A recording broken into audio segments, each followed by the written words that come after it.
get to. But what's your number one priority? And like I said, not big picture, not pick a direction. Like we know that. What's just like the personnel thing that has to be the first move for Scott Perry? They have to figure out who the head coach is. And if Doug Christie's that guy, then sign him now and let him build his staff. If he's not that guy, then let's open up the thing, quickly. Yeah. Because I think there are a lot of coaches that are available right now that should be intriguing. Mm-hmm. And so if Doug's the guy, give him the job and start building now. If he's not, then you got to make the decision quickly and do what you think is best. But I think without a head coach in place, then this thing gets a little dicey. Yeah, I think I have a hard time pushing back on that because you can't sit down and assess the roster until you know who the head coach is going to be and what you should be. Here we go. There should be some kind of marriage between coach and GM and roster and basketball philosophy and play style and all that jazz. So you can't even start making decisions on the roster until you know who the coach is going to be. Mm-hmm. So I don't disagree there.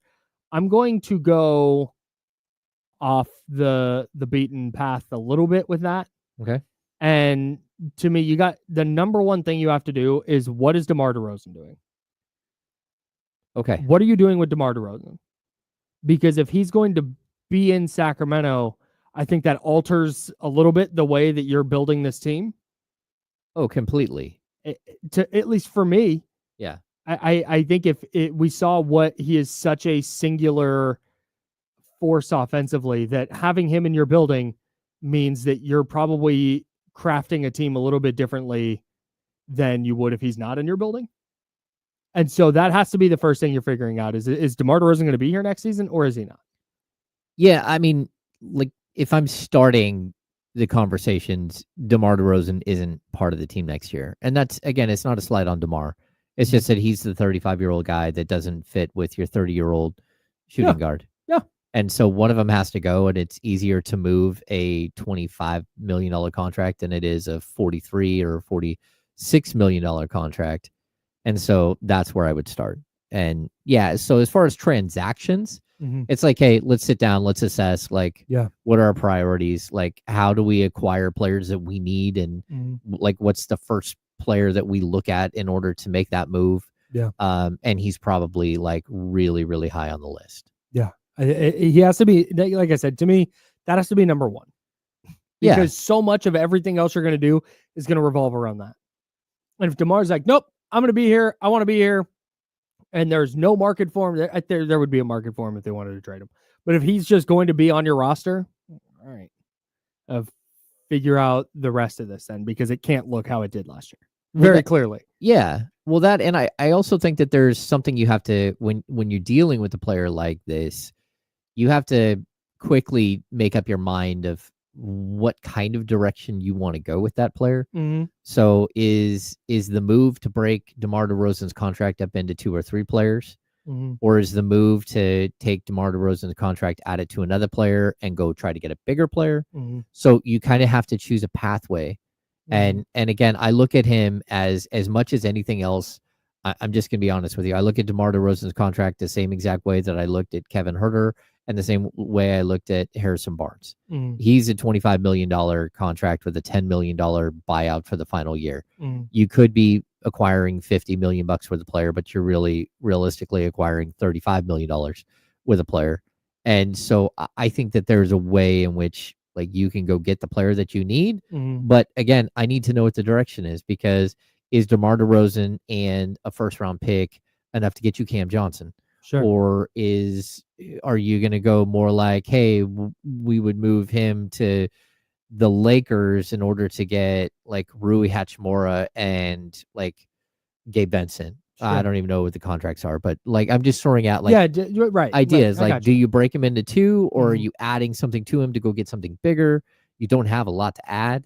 So that's one of the problems, unless we start cracking into the Jonas Valanciunas $10, $11 million contract, the Malik Monk $18, $19 million contract, which all should be on the table, by the way. Yeah. I don't think, I know that people have their favorites, and you're not going to trade everybody and blow the entire team up, but everything has to very much be on the table. Yeah, but I also look, if you're going to go in a new direction with your general manager, if Scott Perry wants to blow up like 80% of the roster and build around 2 or 3 guys, I think that might be the first step. Like, who is your core? Like the press conference tomorrow, like that should be one of the biggest questions is like, who do you consider the core and how do you keep that core together? And how do you build around that core? Yeah. And so if the first thing, he starts naming everybody on the roster as his core, that's Monty McNair's team, Wes Wilcox's team. That's not your team. Yeah. So how do you want to put a stamp on this, and how do you want to change it around and make things, like have a positive spin and get ready to compete for the playoffs next season? Do you know what Scott Perry probably thinks his first priority is? Getting Zach LaVine the hell out of Sacramento. Here's Scott Perry talking about Zach LaVine on, I don't have the podcast name in front of me. Whoops. That's fine. We'll tell you what podcast it was. Here's what he said. No question that Zach LaVine can score the basketball. He has proven that his 9 years in the NBA. I know this is his 10th season. He shot the ball well. He's a career 38% three-point shooter, explosive athlete. He has proven that he can score the basketball. Next thing that I look at is, does he impact winning? Zach LaVine has been to 1 playoff series in 9 years. So he's played a total of 4 basketball games, 4 playoff basketball games. So now I say to myself, I'm looking at paying 40 this year, 43, 46, and 49 million in subsequent years for a guy who, to this point, has not impacted winning to the level that his money says he should impact. So there's not a real match there, in my opinion. Now, as I look at the teams, and you bring up a good point, Mo, when you start talking about him as a third option, which I think is the best fit. Oof. Yeah. They got to find 2 players better than Zach LaVine. Well, I think they have 1 player that's better than Zach LaVine in just overall in Domantas Sabonis, but scoring options, that's tough. He's also been to 1 playoff series. Yeah. In his career, he didn't go to any before? That is, I'm sorry, real quick. That is Hoop Genius. Okay. That was Scott Perry's appearance on the Hoop Genius podcast. It's back in 2023. Okay. November 2023. He wasn't still with the Knicks when he was out here saying all that stuff about Zach LaVine. Yeah, it's tough. I mean, that's the modern, the way that, you go on podcasts, you talk about stuff, and then things can change very quickly. I'm so fascinated to know how he's going to navigate that. Well, here's the other thing. In the interest of accuracy, Domantas Sabonis has been to 4 playoff series, once with OKC in his first year, once with Indiana in his second year, and once with Indiana in his third year. Okay. And then Sacramento. And then the one with Sacramento. Yeah. So, I mean, to be honest with you, I don't know how you walk back some of those statements if you're Scott Perry, because to be honest, you're just... Is he wrong? You're just speaking facts. That's it. That's the thing, is he didn't say, man, I don't think Zach LaVine is a good culture guy, where he could go, yeah, you know what? I've gotten around Zach LaVine. I've talked to some other guys. You know what? I take that back. Like, what he said is probably just kind of right. Yeah, it's kind of like what we said when they made the trade.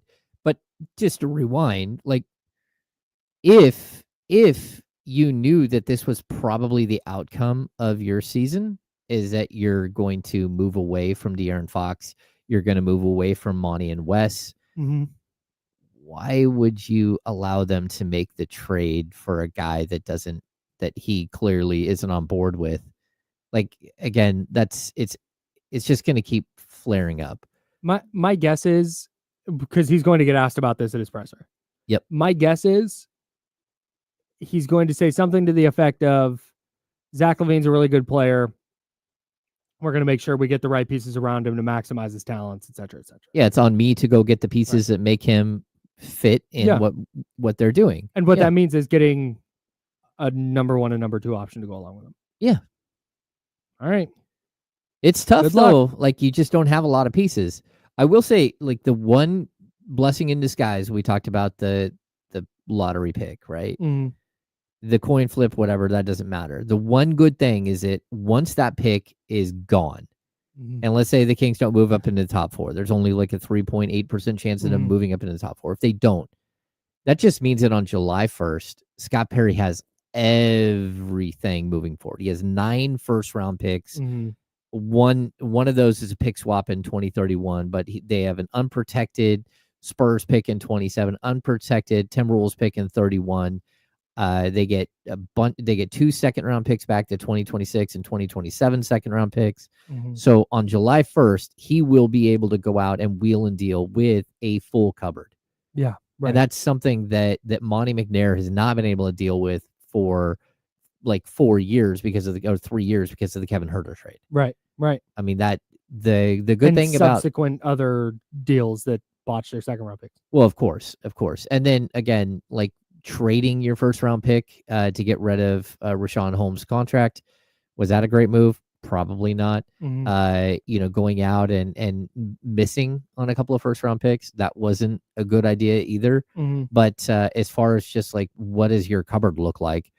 Like the Kings have all kinds of ammunition here. Yep. And we in Sacramento have already seen what Scott Perry would do with a first round. Mhm. Like we saw him attack the 2017 NBA draft. And I think it's interesting when you look at, De'Aaron Fox was the 5th overall pick. Number 15 overall was Justin Jackson. Number 20 was Harry Giles, and then Frank Mason in the early second round. Mhm.